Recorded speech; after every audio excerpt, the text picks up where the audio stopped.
Hi hello నమస్తే. నేను journalist Sai. నిన్న వైఎస్ విజయమ్మ గారు రాసిన ఒక లేఖ రాజకీయాల్లో సంచలనం రేపుతుంది.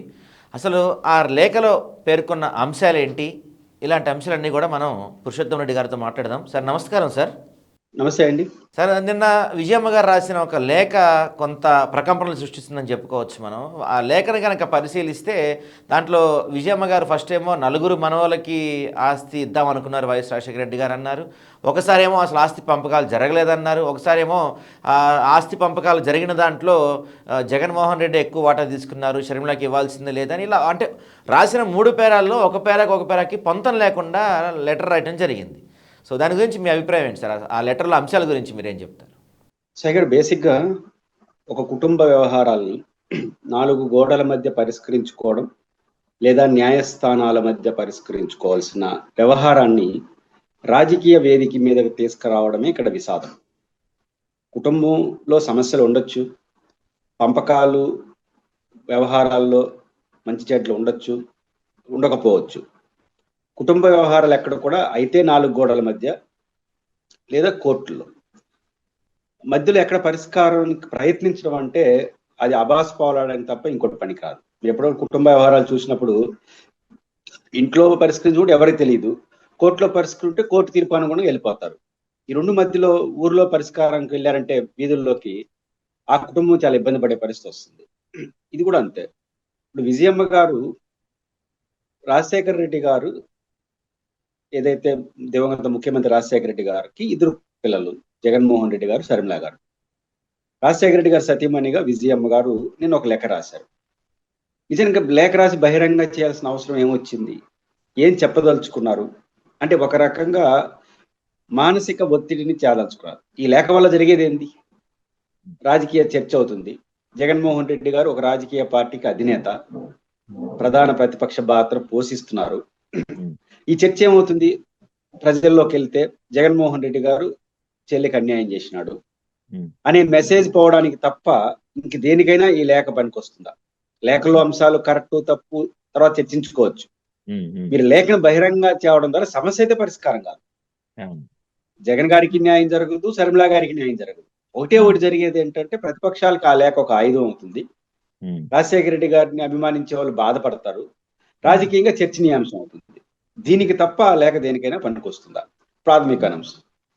మొట్టమొదటి అంశం, విజయమ్మ గారు ప్రస్తావనలో కొన్ని గందరగోళాలు కనిపిస్తాయి. అంటే చట్టం పరంగా ఏం అవకాశాలు లేనట్టున్నాయి, లీగల్ గా పోవడానికి ఏం శాంటిటీ ఉన్నట్లేదు. ఇవి లేనప్పుడు ఏం చేస్తారంటే ఈ స్టైల్ పోతారు. అంటే ఇప్పుడు జగన్మోహన్ రెడ్డి గారికి ఎంతో కొంత మానసికమైన ఒత్తిడి ఉంటుంది కదా. ఎంత కాదన్నా ప్రతిపక్షాలు మీ చెల్లికి అన్యాయం చేసావు, ఏది ఆధారం అంటే మీ మదరే చెప్పారు కదా అంటారు. ఆధారం ఏమి లేదు, అమ్మగారే చెప్పారు, మీ అమ్మాయి చెప్పిందంటే ఇంకా అంతకుమించి ఆధారం ఏముంది? అయితే ప్రతిపక్షాలు జగన్మోహన్ రెడ్డి మీద దాడి చేయడానికి పనికొస్తుంది ఆ లేఖ. అంటే ఒక రకంగా మానసిక ఒత్తిడి చేసి ఆ ఒత్తిడిని తట్టుకోలేక ఏమన్నా కొంత ముందుకు వస్తారా అనడానికి ఒక రకమైనటువంటి వాడకూడదు తెలియని బ్లాక్ మెయిలింగ్ టాక్టిక్సే కదా. ఇది సరైన విధానం కాదు. మొట్టమొదటి అంశం, విజయమ్మ గారు చెప్పే దాంట్లో ఇల్లాజికల్ ఏమనిపిస్తుంది అంటే, రాజశేఖర రెడ్డి గారికి సతీమణి విజయమ్మ గారు, భార్యాభర్తలకు ఉమ్మడి ఆస్తిలో భర్తకి ఎంత అధికారం ఉంటుందో భార్యకి కూడా అంతే అధికారం ఉంటుంది. భర్త చనిపోతే భర్త అధికారం మొత్తం భార్యకే ఉంటుంది భర్త చనిపోయిన తర్వాత. ఇప్పుడు రాజశేఖర రెడ్డి గారి ద్వారా వారసత్వంగా వచ్చిన ఆయన స్వరాజ్యతం కావచ్చు, లేదా వారసత్వంగా రాజారెడ్డి గారి నుంచి వచ్చిన ఆస్తి కావచ్చు, దానికి ఆయన చనిపోయిన తర్వాత హోల్సేల్ ఓనర్ ఎవరు? విజయమ్మ గారు. వారి పిల్లలు మేజర్ అయితే వాళ్ళు. మరి ఇప్పుడు ఆయన పంచలేదు, మీరు పంచండి. ఉంటే టెక్నికల్ గా అవకాశం ఉంటే, వారు చనిపోయినారు, ఇంక మీరు పంచచ్చు, మీ చేతిలోకి వచ్చేసింది కదా, మీకు కూడా రైట్ ఉంది కదా, మరి ఉంటే కదా పాయింట్. 2, నాకు అర్థం కాదు. మొదటి నుంచి విజయమ్మ గారు కానీ షర్మిల గారు కానీ చేస్తున్న విచిత్రమైన వాదం ఏంటంటే, కుటుంబాల్లో ఎక్కడైనా పిల్లలకి ఆస్తులు పంచుతారు. ఒక తండ్రి పిల్లలకి ఆస్తి పంచుతారు, మనవలకి మనవరాలు పంచడు. ఆయనకు అధికారం కూడా లేదు. ఎవరు కూడా మనవరాలు సలహా ఇవ్వచ్చు, చూడండి రా బాబు అని, అంతే తప్ప అసలు తండ్రికి మనవలకి మనవరాలు పంచే అధికారం కూడా ఇచ్చాడు. రాజశేఖర రెడ్డి గారికి 2 పిల్లలు, మీ ఆస్తిని 2కి పంచొచ్చు, మీరు మాట్లాడుకోవచ్చు. అలా కాకుండా రాజశేఖర రెడ్డి గారు బతుకున్నప్పుడే ఉమ్, నలుగురు నలుగురు మనవలకి మనవరాలకి సమానంగా పంచుకోమని చెప్పి రాజశేఖర్ గారు చెప్పారంటారు. అది ఎట్లా నాకు అర్థం కాదు. అవునవును. మనవలకు మనవరాలకు పంచిపోయే తాతను నేను ఎప్పుడు చూడలేదు. అది ఎట్లా సాధ్యం అవుతుంది? ఆయనకి అధికారం కూడా లేదు కదా. ఉమ్, ఉమ్, రెండు, ఇప్పుడు జగన్మోహన్ రెడ్డి గారు కుమార్తెలు కూడా నాకు తెలిసి మేజర్లు అనుకుంటాను. అవును. ఈ జగన్మోహన్ రెడ్డి గారికి ఇక్కడ ఎక్కడ అధికారం ఉంది? ఆయన ఉమ్, బుద్ధి పుట్టినట్టు ఆయన పంచేదానికి వారసత్వంగా వచ్చింది. పిల్లలకి అవును. అధికారం వచ్చేస్తుంది. ఉమ్, ఉమ్, కాబట్టి ఇట్లాంటి విషయాలు ఏమీ సంబంధం లేకుండా బుద్ధి ఉమ్, పుట్టినట్టు మాట్లాడడం అనేది ఒక రకమైన ఒత్తిడి. రాజకీయ నాయకుడు కాబట్టి. రాజకీయ ఉమ్, నాయకుడు కాకుండా ఉంటే జగన్ గారికి ఈ లేఖ వచ్చిండేది కాదు. ఎగ్జాక్ట్లీ. జగన్ గారు రాజకీయ నాయకుడు కాకుండా ఉంటే రాజకీయ లెటర్ వస్తుంది. ఎందుకంటే ఆయన ఎవరు పట్టించుకోరు. ఇప్పుడు రాజకీయ అవును. నాయకుడు కాబట్టి ప్రజల ముందు ప్రతిపక్షాలు రేపటి నుంచి అనే మాట తల్లే చెప్తుంది, జగన్ అన్యాయం చేశాడు చెల్లికని ఉమ్, అని. ఉమ్, ఆ ఉమ్, మాటకి విలువ ఉంటుంది, ఆయనకి ఇబ్బంది ఉంటుంది. ఆ రకంగా ఎగ్జాక్ట్లీ. ఇబ్బంది పెట్టి మానసికంగా ఒత్తిడి చేసే కార్యక్రమంగా కనిపిస్తుంది. లాజికల్ గా లేవు. రెండు, రాజశేఖర రెడ్డి గారు పంచలేదు అంటారు. ఉమ్, పంచలేదన్నప్పుడు మిగతా ఆస్తులన్నీ ఎట్లొచ్చినాయి వాళ్ళకి? అవును. పలానా లోటస్ ఉమ్, పాంటో పలానా చోట శర్మిల గారికి కొన్ని ఇచ్చినారు. ఫస్ట్ ఏమో ఉమ్, ఉమ్, పంపకాలు జరగలేదంటారు, జరగలేదంట. తర్వాత ఏమో జరగాల్సినంత జరగలేదు అంటారు. ఏదో ఉమ్, ఒకటి స్టాండ్ బై ఉండాలి. అవునవును. జరిగిందా జరగలేదా? ఉమ్, రాజశేఖర రెడ్డి గారు పిల్లలకి ఆస్తులు పంపకాలు రాజశేఖర రెడ్డి గారైనా ఎవరైనా ఎప్పుడు చేస్తారు? ఇంకా ఎవరి జీవితం వాళ్ళు ఉండాలి అనుకున్నప్పుడే చేస్తారు. విభేదాలు వస్తే కాదు. అవునవును. విభేదాలు వచ్చినప్పుడు పంచుకుంటారు. ఉమ్, ఉమ్, ఉమ్, మేజర్ గా తల్లిదండ్రులు ఎప్పుడు కూడా ఇంకా పిల్లలు వాళ్ళ బతుకులు వాళ్ళు బతుకుతున్నారు, తండ్రి ఉమ్, కొడుకు బతుకు కొడుకు, తండ్రి కూతురు బతుకు బతుకుతున్నారు అన్నప్పుడే పంచుతారు. అప్పుడు అవును. పంచినప్పుడు ఆప్ పంచుకుని ఉంటారా? ఉమ్, పంచడం అంటూ మొదలెట్టిన తర్వాత ఎవరు ఆస్తి వాళ్ళదే. అవునవును. ఉమ్, కాబట్టి ఎగ్జాక్ట్. పంచేటప్పుడు సగం పంచడం, కొద్దిగా పంచకపోవడం ఏమి ఉండదు. రైట్. రెండు, రాజశేఖర రెడ్డి గారు ఉన్నప్పుడే జగన్మోహన్ రెడ్డి గారు విద్యుత్ ప్లాంట్లో వెళ్ళాడు. అవునవును. రాజశేఖర రెడ్డి గారి ద్వారా కాదు, రాజశేఖర రెడ్డి తండ్రే ఉమ్, కావచ్చు. చాలా మంది పిల్లలు ఉమ్, తమ లైఫ్ స్టైల్ ఉన్నప్పుడే కూడా ఎవరు వ్యాపారాలు చేసుకుంటూ ఉంటారు. అవును. ఇప్పుడు ఇంట్లో ఒక అమ్మాయి ఒక అబ్బాయి ఉన్నప్పుడు అబ్బాయి ఎదిగి నేను ఒక వ్యాపారం చేసుకుంటాను నాన్న అంటే పో చేసుకో అంటాడు. అంటే అంతేగా. కూతుర్లకి ఇంట్లో ఉమ్, పిల్లలందరూ సమానం వస్తే దాన్ని అవునవును. కాదు కదా. ఉమ్, ఉమ్, కాబట్టి ఏ లాజికల్ గా చూసినా కూడా సరైనది కాదు. ఉమ్, ఉమ్, ఇప్పుడు ఇట్లాంటి ఉన్నప్పుడు ఇప్పుడు జగన్మోహన్ రెడ్డి గారు Sandur power Saraswati power some um, percentage um, of షేర్లు ఇచ్చారు. అది ఇప్పుడు అవును. కోర్టులో ఉంది. ఉమ్, ఆ ఆ కోర్టులో ఉన్న దాని వరకు ఎందుకు పోయింది? ఉమ్, జగన్మోహన్ రెడ్డి గారు పోవాల్సిన పరిస్థితి మీరు సృష్టించారు. అవును. ఆయన ఆ తల్లి పేరుతో ఉమ్, ఆ ఆస్తిని బదలాయించాడు. గిఫ్ట్ ఉమ్, ఎయిడ్ గా, గిఫ్టెడ్. గిఫ్ట్ అవును. డీడ్ గా ఇచ్చాడు. ఇక్కడ ప్రశ్న నాదేంటంటే విజయం గారు సమాధానం చెప్పాల్సింది కూడా, ఆస్తిలో తండ్రి ఆస్తి మీరు రాజశేఖర రెడ్డి గారు సతీమణి. ఉమ్, రాజశేఖర రెడ్డి గారి వారసత్వ ఆస్తులే జగన్ అయితే మీకు ఉమ్, గిఫ్ట్ ఇవ్వాల్సిన అవసరం వచ్చింది ఆయనకి? అవును. రైట్ కదా మీది. ఉమ్, ఉమ్, గిఫ్ట్ ఉమ్, డీడ్ గిఫ్ట్ డీడ్ ఇచ్చాడంటే గిఫ్ట్ డీడ్ మీన్స్ నాది నేను ప్రేమతో అమ్మకో కొడుక్కో తెలికి ఇవ్వడానికి లేదు, కానీ అమ్మ నాన్న అవును. మధ్య ఉంటుంది, రక్త సంబంధికులు కదా. ఉమ్, ఉమ్, ఉమ్, ఇప్పుడు ఉమ్, జగన్ ఆస్తి కాబట్టే కదా గిఫ్ట్ డీడ్ ఇచ్చాడు. అవును. వాళ్ళ తండ్రి లేదా మీ భర్త ఆస్తి అయ్యి ఉంటే గిఫ్ట్ ఉమ్, డీడీ ఎట్లిస్తాడు జగన్ మీకు? మీరు ఎట్లా తీసుకున్నారు? ఎగ్జాక్ట్లీ. ఎగ్జాక్ట్లీ. కాబట్టి గిఫ్ట్ డీడీ ఇచ్చాడంటే జగన్ సొంత ఆస్తి. అంతేగా. కాబట్టి గిఫ్ట్ డీడీ తీసుకొని మీరు షేర్లు మార్చుకోవాలని నిర్ణయించుకున్నారు. ఉమ్, కాబట్టి విజయమ్మ గారు ఇట్లా చేయడం అనేది సరైనది. పైపెచ్చు ఒక ప్రధానమైన అంశం, జగన్మోహన్ రెడ్డి గారు తల్లి పైన కోర్టులో కొట్లాడుతున్నాడు. ఉమ్, తల్లినే కోర్టుకి లాగాడు. అది అవును. తప్పు. అవునవును. ఎందుకంటే జగన్మోహన్ రెడ్డి గారు కొన్ని కంపెనీల్లో బహుశా చెల్లికే ఏదో ఇవ్వాలనుకున్నాడు. గిఫ్ట్ డీడ్ ఉమ్, ఇవ్వడానికి చెల్లికి అవకాశం లేదు కాబట్టి తల్లి పేరుతో ఇచ్చినాడు. ఉమ్, ఉమ్, అంటే అర్థం ఏంటంటే ఆస్తులు పంపకాలు అయిపోయినాయి, ఎవరి ఆస్తులు వాళ్ళవే. తను జైల్లో ఉన్నప్పుడు కానీ ఆ తర్వాత ఎన్నికల ప్రచారంలో శర్మిల గారు ఒక మంచి పాత్ర పోషించారు, దాన్ని ఎవరు కాదనలేరు. ఉమ్, అంత మంచి పాత్ర పోషించే చెల్లికి తన ఆస్తిలో కొంత ఇవ్వాలనుకున్నాడు. తన ఆస్తిలో ఉమ్, ఉమ్, ఉమ్, వాటా కాదు, తన ఉమ్, ఆస్తిలో ఉమ్, కొంత ఇవ్వాలనుకున్నాడు. అవును. అభిమానంతో ఇచ్చాడు. ఉమ్, కాకపోతే అవన్నీ కూడా ఈ ఈడీ అటాచ్మెంట్ లో ఉన్నాయి. అది అవును. జగన్మోహన్ రెడ్డి గారికి బెయిల్ తో ముడిపడి ఉంది, బెయిల్ షరతుతో ఉమ్, ముడిపడి ఉంది. దాని ఉమ్, ప్రకారం ఉమ్, ఆ అటాచ్మెంట్ అయిన ఆస్తులు ఏవి కూడా క్రయ విక్రయాలు చేయడానికి లేదు, అడ్మినిస్ట్రేషన్ చేసుకోవచ్చు. అందువల్ల జగన్మోహన్ రెడ్డి గారు ఇచ్చినట్టే ఇచ్చి ఆ బాండ్లన్నీ కూడా ఇంట్లోనే పెట్టుకున్నారు. ఓకే. ఉమ్, ఎందుకు? అమ్మకూడదు కాబట్టి. అవును. అంటే అవును. వీళ్ళేం చేశారు, బాండ్లు మా దగ్గర లేవు అనేసి డైవర్షన్స్కి వెళ్ళినారు. విజయమ్మ ఉమ్, గారి ఉమ్, పేరున్న ఆస్తుల్ని ఉమ్, షర్మిల గారి పేరు వారు సూచించిన పేరులో బదలాయింపుకు పూనుకునేసినారు. అవునవును, ఎగ్జాక్ట్లీ. అంటే ఇక్కడ విజయమ్మ గారు ఒక మాట అన్నట్టున్నారు ఎక్కడో, నేను శర్మిల బినామీని కాదు, నా సొంతం అంటున్నారు. బినామీ వద్ద శర్మిలాకి ఎందుకు ట్రాన్స్ఫర్ చేస్తున్నారు అంటే విజయమ్మ గారికి బినామీ కాదు ఇక్కడ. జగన్ గారి అవగాహనలోనే శర్మిల గారు వేరుపడ్డారు కాబట్టి విజయమ్మ పేరు తీసుకున్నా, అది నీకే, ఈ ఈడీ అటాచ్మెంట్ అయిన తర్వాత తీసుకోండి అని చెప్పి వీళ్ళు ఇంకా తొందరపడిపోయి మూవ్ అయినారు. మూవ్ అయితే అది సక్సెస్ అయితే జగన్ గారు బెయిల్ రద్దయ్యే అవకాశం ఉంది. అప్పుడు జగన్మోహన్ రెడ్డి గారు ఇలా అబద్ధాలు చెప్పినారు, బాండ్లన్నీ నా దగ్గరే ఉన్నాయి, ఈడీ అటాచ్మెంట్ లో ఉంది కాబట్టి చేయకూడదు, బలవంతంగా చేశారు కాబట్టి, పైపెచ్చు షర్మిల మీద అభిమానంతో నేను ఇచ్చిన గిఫ్ట్ డీడు, ఆ అభిమానం పోయింది, ఎందుకంటే కాంగ్రెస్ పార్టీ నాయకులు రోజు ఆయనే తిడతా ఉంది, కానీ నా ఆస్తులు నేను తీసుకోదలుచుకున్నాను. కీలకమైన పాయింట్ సార్.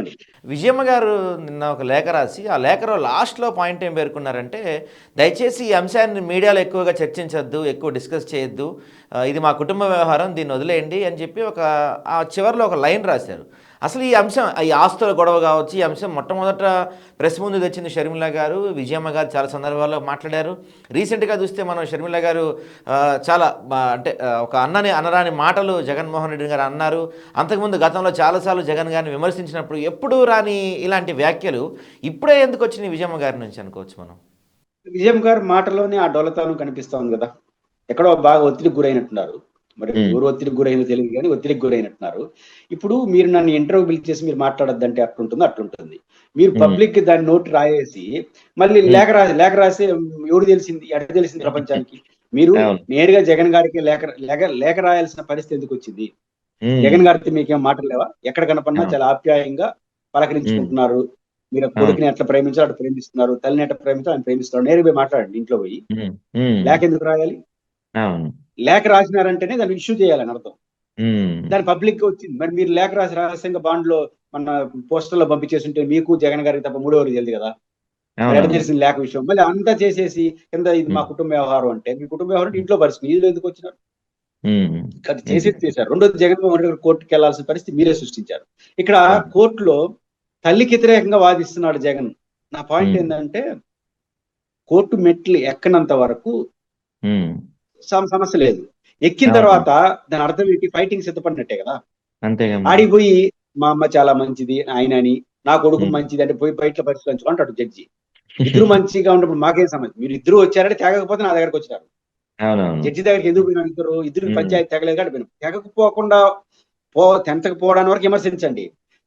తెంచలేదు కాబట్టి కోర్టుకు వెళ్ళినాడు. వన్స్ కోర్టుకు వెళ్ళిన తర్వాత జగన్ గారు తన వాదన కరెక్ట్ అంటాడు, విజయమ్మ గారు తన వాదన కరెక్ట్ అంటారు. అటు నా కొడుకు అని ఆమె అని నా తల్లి అని అయినప్పుడు పోవాల్సిన లేదు కోర్టుకి. పంచాయతీ తెగలేదు కాబట్టి అడిగి పోయినారు. కాబట్టి చాలా అంటే ఒక ఒత్తిడికి గురైనట్టున్నారు. ఒకవైపు కొడుకు గుర్తు వస్తున్నాడు ఆమెకి.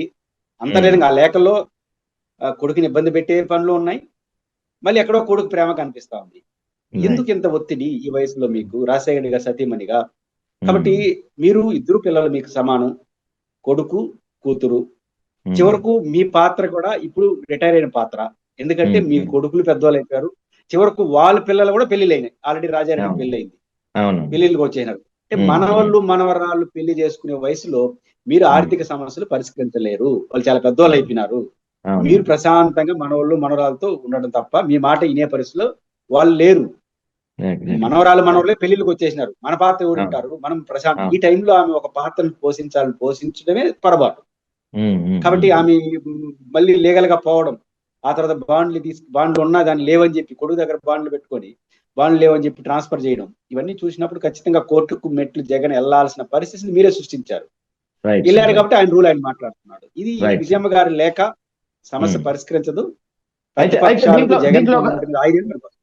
దీంట్లో ఒక చిన్న అంశం సార్, అంటే ఇప్పుడు ఈ ఆస్తుల గొడవలు కానీ, లేకపోతే షర్మిల గారు చేస్తున్న వ్యాఖ్యలు కానీ, విజయమ్మ గారు చేస్తున్న వ్యాఖ్యలు కానీ, ఇవన్నీ సగటు రాజశేఖర రెడ్డి గారి అభిమానులు మనసు నొచ్చుకుంటాయి ఖచ్చితంగా.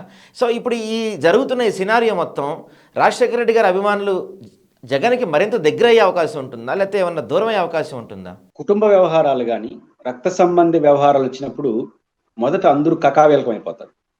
అక్కడ విజయమ్మ రాజశేఖర రెడ్డి గారి ధర్మపత్ని, ఒక పక్క షర్మిల కూతురు, జగన్మోహన్ రెడ్డి కొడుకు, భారతి గారు కోడలు, పిల్లలు మనవలు మనవరాలు, అంతా రాజశేఖర రెడ్డి రక్త సంబంధికులుగా సమాజం ప్రేమిస్తుంది. వీళ్ళ మధ్య ఏ విభేదం వచ్చినా అందరూ బాధపడిపోతారు. అట్ ద సేమ్ టైం ఈ సమయంలో ఎవరైతే నిజాయితీగా ఉంటారో, ఎవరైతే భావోద్వేగాలకు లోనవుతూనే నష్టం చేయకుండా ఉంటారో, ఎవరు బాధ్యతగా ఉంటారో, ఎవరు రాజశేఖర్ రెడ్డి అభిమానులు చుట్టేసి ప్రపంచం నడుస్తా ఉంది. రాజశేఖర్ రెడ్డి ఆలోచనలు, రాజశేఖర్ రెడ్డి గారి ప్రయత్నాలకు భంగం కలగకుండా, రాజశేఖర్ రెడ్డిని ఎందుకు ప్రేమిస్తారు ప్రజలు? జగన్ గారిని ఎందుకు ప్రేమిస్తున్నారు? విజయమ్మని ఎందుకు ప్రేమిస్తున్నారు? షర్మిల ఎందుకు ప్రేమిస్తున్నారు? మా కోసం ఆ కుటుంబం ఏదో చేస్తా ఉందని. ఏదో చేస్తుంటే ఏది? గెలవాలి, గెలిచి మాకు సేవ చేయాలి, ఓడిపోతే మా తరపున పోరాడాలి అంటే లీడర్లుగా ఉండాలి. ఆ పని జగన్ గారు చేస్తున్నాడు. దానికి డిస్టర్బ్ చేసే పనులు ఎవరు చేసినా ఏకోన్ముఖంగా జగన్ వైపు రాజశేఖర రెడ్డి అభిమానులు నిలబడతారు. రాజశేఖర్ వీళ్ళందరూ మర్చిపోతున్నది ఏంటంటే, చాలా మంది రాజశేఖర రెడ్డి గారి పేరు చెప్పి అందరూ రాజకీయం చేద్దామంటే కుదరదు. రాజశేఖర రెడ్డికి ఒక రాజకీయ వారసుడిగా ప్రజలు జగన్ గుర్తించారు. ఆయన దాన్ని నిలబెట్టుకున్నాడు. కాబట్టి రాజశేఖర రెడ్డి కొడుకుల్ని కూతుర్లు ఎందుకు ప్రేమిస్తున్నారంటే, వాళ్ళు కొడుకులు కూతుర్లు కాబట్టే కాదు, ఆయన తరపున మాకు ఈ కాలానికి న్యాయం చేస్తారు, మాకు నాయకత్వం వహిస్తారని. ఆ పని జగన్ చేస్తున్నప్పుడు దాన్ని డిస్టర్బ్ చేసే పని ఎవరు చేసినా సొసైటీ యాక్సెప్ట్ చేయదు. మేము రాజశేఖర రెడ్డి గారి సతీమణి, నేను రాజశేఖర రెడ్డి కూతురు అనేసి మీరు అనుకునేసినంత మాత్రాన సార్ ఇట్లాంటి సమయంలో జగన్ మరింత రాటుదేల్తాడు, కానీ నలిగిపోతాడు. ఆయన కానీ ఆయన సతీమణి భారతి గారు నలిగిపోతారు. ఆ నలిగిపోయే దాంట్లో ఎదుర్కొని మానసికంగా మరింత స్థైర్యానికి గురై నిలబడతారు. ఖచ్చితంగా రేపు మీరు నిజం చెప్పినా కూడా జనం నమ్మలేని పరిస్థితి మీరు వెళ్ళిపోతారు. Exactly right sir. సార్ దీంతో పాటుగా అంటే ఈ మధ్య కాలంలో అంటే గతంలో ఎప్పుడైతే షర్మిల గారు వైఎస్ఆర్టీపీ అనే ఒక పార్టీ పెట్టినప్పుడేమో పూర్తిగా నా రాజకీయాలు తెలంగాణకే అన్నారు. ఆ తర్వాత అక్కడ అయిపోయిన తర్వాత ఆంధ్రాకి వచ్చారు. ఆంధ్రాలో కాంగ్రెస్ పార్టీలో చేరారు. తర్వాత జగన్మోహన్ రెడ్డి గారి పైన వరుసగా అభియోగాలు చేస్తూనే ఉన్నారు. ఈ మధ్య కాలంలో మరింత శృతి మించినాయి, అంటే కొంచెం లైన్ దాటిని అన్న అనే పదానికి కళంకం అనే స్థాయిలో షర్మిల గారి వ్యాఖ్యలు కనపడతా ఉన్నాయి. వీటన్నిటికీ కారణం ఆస్తుల పంచాయతీ అయినా, లేకపోతే వెనక ఏదన్నా బలమైన శక్తి నడిపిస్తుంది అనుకోవచ్చాము? వైఎస్ షర్మిల గారు చేస్తున్న వ్యాఖ్యలు చూసినప్పుడు as a Congress chief, Andhra Pradesh Congress కి ఆమె రథసారథి. కాంగ్రెస్ అనేది ఒక జాతీయ పార్టీ వేదికని తన వ్యక్తిగత రాజకీయ ఎజెండా అమలు చేసే వేదికగా మార్చేసింది. కాంగ్రెస్ పార్టీ రాజకీయాలు చేయట్లేదు. ఇప్పుడు షర్మిల గారి వ్యక్తిగత రాజకీయాలు చేస్తా ఉంది ఆమె. ఇది ఆమెకి నష్టం, అల్టిమేట్ గా కాంగ్రెస్ పార్టీ కూడా నష్టం. జగన్మోహన్ రెడ్డి గారిని కోల్పోయి కాంగ్రెస్ పార్టీ చాలా నష్టపోయింది ఉభయ తెలుగు రాష్ట్రాల్లో. ఇప్పుడిప్పుడే తెలంగాణలో కోలుకునింది. షర్మిల గారు ఇట్లే చేస్తే రాజశేఖర అభిమానికి జన్మలో కాంగ్రెస్ కోటే.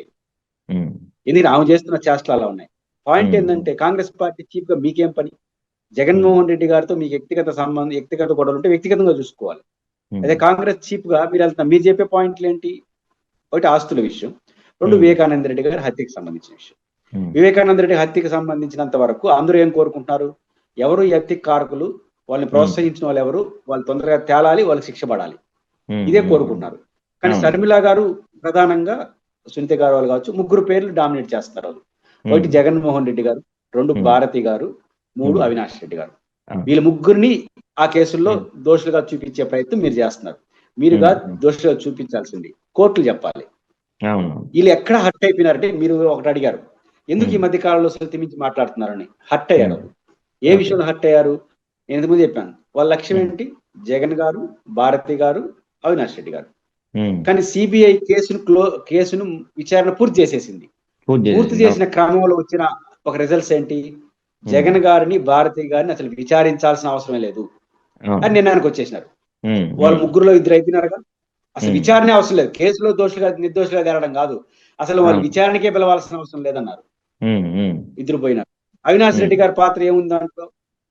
సాక్ష్యాలను చూసేసాడని, అంటే రక్తం మడకలాడడం చూసేయండి, ఆయన చేశాడని ప్రోత్సహించాడని కాదు, దీని వెనకాల ఏముంటుందని.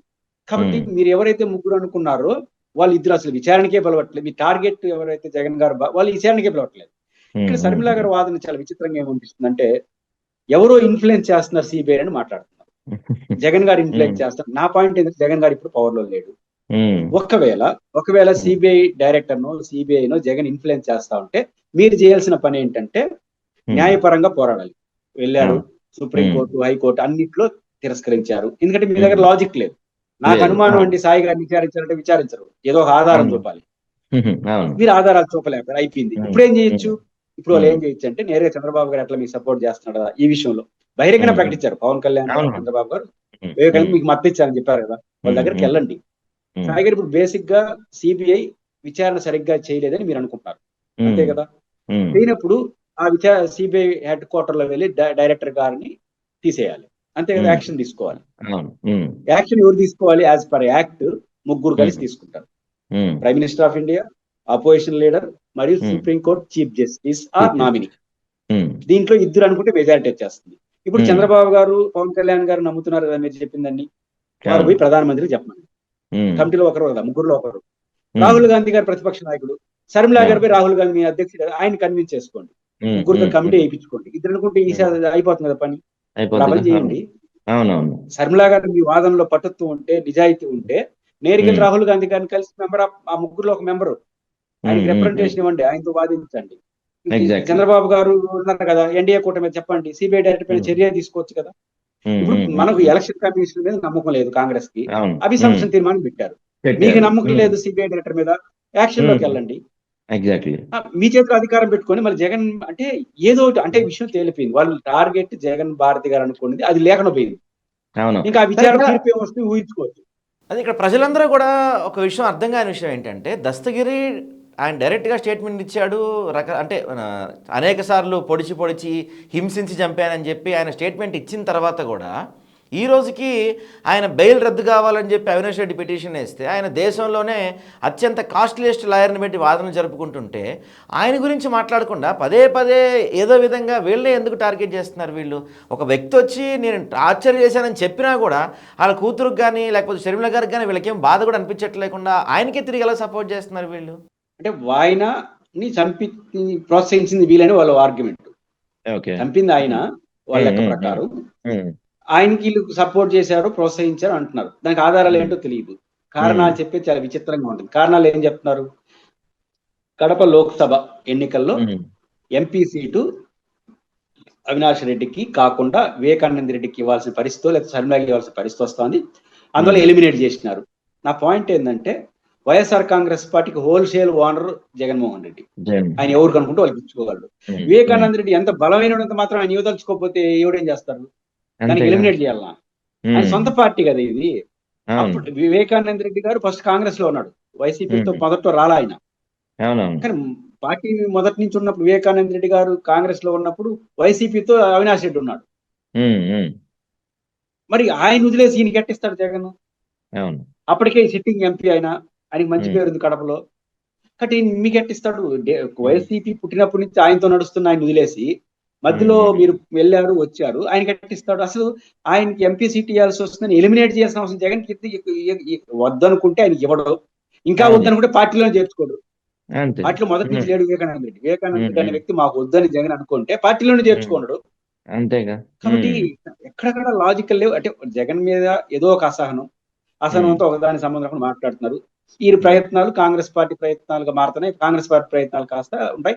కాంగ్రెస్ పార్టీ కూడా శర్మిలా గారితో ఏకీభవించట్ల, ఇక్కడ మనం గమనించాల్సినది. ఎందుకంటే ఆంధ్రప్రదేశ్ లో జగన్ గారు ప్రెస్ మీట్ పెట్టారనుకోండి, అన్ని జిల్లాల్లో ప్రెస్ మీట్ పెడతారు వైసీపీ వారు. తెలుగుదేశం చంద్రబాబు గారు మాట అన్ని జిల్లాలో పెడతారు, పవన్ మాట్లాడుతారు. కానీ శర్మిలా గారు ప్రెస్ మాట్లాడుతుంటే ఒక్కడు ఆంధ్రప్రదేశ్ కాంగ్రెస్ లో ఎందుకు స్పందించలేదు? తులసిరెడ్డి గారు ఎప్పుడు ఎందుకు స్పందించలేదు ఆయన? అభిచ్చు ఇప్పుడు నియమించిన కమిటీ అంతా ఆమె నియమించిందే కదా, ఏ రోజు నియమించిన జిల్లా అధ్యక్షులు, స్పోక్స్ పర్సన్ అందరూ ఆమె నియమించిన వాళ్ళే. శర్మిలా గారి ప్రెస్ మీట్లు ఎవరు కాంగ్రెస్ వాళ్ళు క్యారీ చేయట్లేదంటే, కాంగ్రెస్ వాళ్ళు కూడా ఆమె పట్ల కన్విన్స్ గా లేరంటే 0.1% ఓట్లు ఉన్నాయి వాళ్ళకి, 2% ఓట్లు ఉన్నాయి. 2% ఓట్లున్న కాంగ్రెస్ పార్టీలో ఒక్కరంటే ఒక్కరు కూడా శర్మిలాని ఏకీభించకపోతే రాష్ట్రం ఏమి ఏకీభిస్తుంది? Exactly right sir. అయితే ఫైనల్గా సార్, ఇప్పుడు అంటే ప్రజలందరిలో ఎలాంటి అభిప్రాయం వ్యక్తం అవుతుందంటే, తిరుమల లడ్డు గురించి వచ్చినప్పుడు, లేకపోతే టీడీపీ ఎంపీ ఒక అతను డ్రగ్స్ తీసుకొని దొరికినప్పుడు, లేకపోతే 6 హామీల అమలు గురించి గట్టిగా ప్రశ్నిస్తున్నప్పుడు, ఇలాంటిది ప్రభుత్వానికి సంబంధించిన అప్పుడు తిరుమలలో తొక్కిసలాట జరిగి చనిపోయినప్పుడు, లేకపోతే సింహాచలంలో గోడగులు చనిపోయినప్పుడు, ఇలాంటి ఇన్సిడెంట్స్ వచ్చిన ప్రతిసారి సునీతమ్మ గారు కానీ, లేకపోతే షర్మిల గారు కానీ, లేకపోతే ఇలా ఏదో ఒక అంశం తీసుకొచ్చి ఇటు డైవర్ట్ చేయడానికే వీళ్ళిద్దరిని వాడుకుంటున్నారు. కేవలం మొత్తం డైవర్షన్ కోసమే ఈ అంశాలన్నీ. ఇప్పుడు కూడా టీడీపీ ఎంపీ మన డ్రగ్స్ ఇష్యూ బాగా నడుస్తుంది, సో దాన్ని డైవర్ట్ చేయడం కోసమే ఇప్పుడు ఈ లేఖ అస్త్రాన్ని బయట తెచ్చారని కూడా కొంతమంది ప్రజలు అనుకుంటున్నారు. మీ అభిప్రాయం ఏంటి సార్ దీనిపై? వాళ్ళు నిజమా కాదా వేరే సంగతి. కానీ మీరు అప్రధానంగా ఒక రాజకీయ పార్టీ వేరే విషయాన్ని పట్టుకునిందంటే వారి వెనకాల ఏదో అజెండా ఉందని ప్రజలైతే అనుకుంటారు. మీరన్న పాయింట్లోనే వస్తాయి. అంటే పాయింట్ ఏంటంటే ఒక సమస్యకు ఆ సమస్య చుట్టూ కాకుండా సందర్భం లేని సమస్య తీసుకొచ్చినారంటే మీరేదో ఇంటెన్షన్ ఉన్నట్టే కదా అనే విమర్శలు ఖచ్చితంగా గురవుతారు. అప్పుడు కాంగ్రెస్ పార్టీ దేశం అంతా ఏం చేస్తోంది? సిఈసి పైన అభిశంసన తీర్మానం పెట్టి ఎలక్షన్ కమిషన్ విమర్శిస్తా దేశం అంతా తిరుగుతా ఉంటే మీరు దాన్ని వదిలేసి ఇక్కడ జగన్ చుట్టూ తిరుగుతున్నారు. అంటే మీ ఇంటెన్షన్ ఏంటి? యాజ్ పిసిసి చీఫ్ గా జాతీయ ఉపాధి హామీ పథకం ఇష్యూ నడుస్తా ఉంటే దాని చుట్టూ నడపకుండా దాని 2 రోజులు అంటే మళ్ళీ జగన్ గారికి వచ్చేసినారు. అంటే కాంగ్రెస్ కార్యక్రమాలు వదిలేసి వేరే కార్యక్రమాలకు వెళ్తున్నారంటే ఇంటెన్షన్ ఉన్నట్టుగా సమాజం అయితే అనుకుంటుంది. దాంట్లో ఏమీ సందేహం లేదు. అంటే ఉందా లేదా అనేది కాలం నిర్ణయిస్తుంది. కానీ సందర్భం లేని పనులు రాజకీయ పార్టీ నాయకులు చేశారంటే అసందర్భమైన విషయాలు ఏదో వాళ్ళ దగ్గర ఉంటాయని అర్థం. Okay, right. Okay sir, thank you sir.